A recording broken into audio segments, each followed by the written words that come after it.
কার কার ইচ্ছা করছে মিষ্টি কিছু খাওয়ার? চলো কাস্টার্ড বানাই। প্রথমে নখ দিয়ে এরকম গুতা গুতায় কাস্টার্ডের ক্যানটা খোলার চেষ্টা করতে হবে।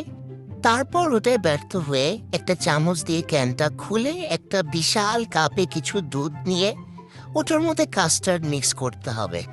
এভাবে মিক্স করতে করতে একটু দুধ নিচে পড়ে যাবে, কিন্তু ওটা কোনো সমস্যা নেই, ভয় পাওয়ার কিছু নেই।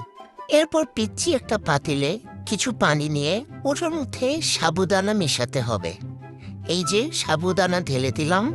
এটা একদম অপশনাল, না দিলেও হয়। এরপর চুলাটা জ্বালিয়ে দিব আর এখানে সাবুদানাটা হতে থাকবে। ওইদিকে আমার ছোট বোন উচ্চানো দুধের মধ্যে চিনি মেশানো শুরু করলো। সে চিনি মিশাচ্ছে।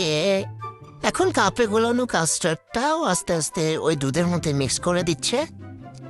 এদিকে আমি ফ্রুটসগুলো রেডি করা শুরু করলাম। এই যে এখন একটা ম্যাজিক দেখাবো, দেখেন ম্যাজিক। আবার দেখবেন, এই যে আবার ম্যাজিক।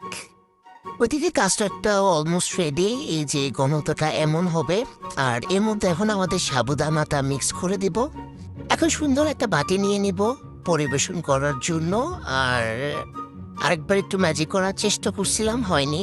যাই হোক, সেই মজা হয়েছে। এখন বাটিতে নিয়ে খাচ্ছি। টাটা।